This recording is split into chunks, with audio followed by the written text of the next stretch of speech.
Magandang araw! Hello, hello, hello, hello! Panibagong vlog tayo. Dito tayo ngayon sa garden set kung saan nagpipintura tayo ng upuan. Yan. So kung mapapansin nyo, ang kanyang pintura ay hindi na ayos. Okay? So kailangan natin napalitan ng pintura para maging maaliwalas ulit ang kanyang itsura. Yan, si Bonsai Stong Lumpo, mikos-mikos ng pintura para makapag-umpisa na. Yun. So habang tirik na tirik ang araw dyan, nagpintura na tayo dahil hindi lang magagawa ng first coating, second coating, and third coating. May mga ibang part pa na iba ang kulay ang ating pipinturahan. So para masarap tumambay dito habang iniisip mo siya, agoy, agoy, agoy, agoy.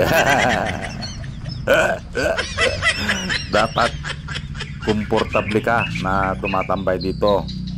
Maganda yung inuupuan, maganda ang paligid, ganon. So kailangan talagang magpanibago ang pintura dito dahil baklas-baklas na or hindi na maganda yung dati niyang pintura. Yun.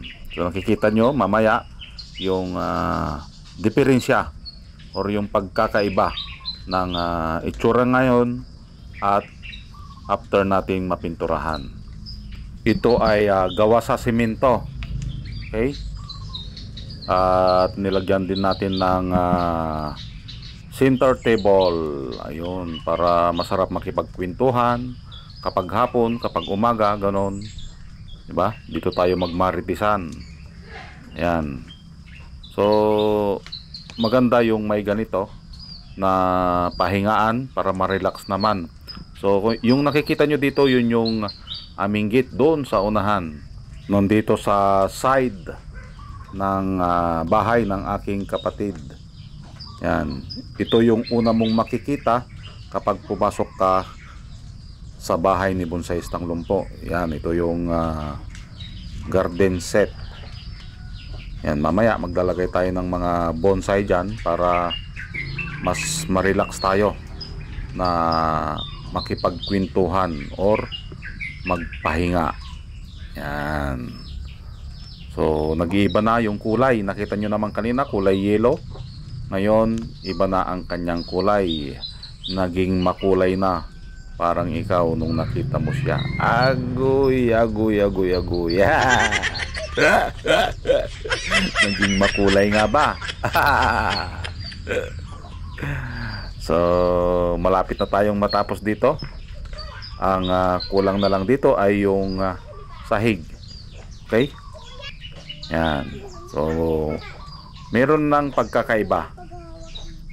Medyo umaaliwalas na ang kanyang itsura. At tumulong na rin tayo dito para mabilis. Yan. Pintura lang naman yan eh. So kailangan natin ng pahid-pahid. Agoy, agoy, agoy, agoy. Pahiran mo, baby. Yan. So may na-embag tayo dito sa pagpipintura. Kailangan nating galaw-galawin ang ating katawan para hindi ma-stroke. Agoy, agoy, agoy, agoy, agoy, agoy. Yeah. So, pahid-pahid lang. Yan, dahan-dahan dahil yung ibang kulay na baka mahaluan. Okay? Shout out nga pala sa mga magaling magpintura dyan. Ayan. So gumaganda na. Yun, maaliwalas na. Ayan, medyo gumaganda na. So after nating mapinturahan, ito na ang kanyang itsura.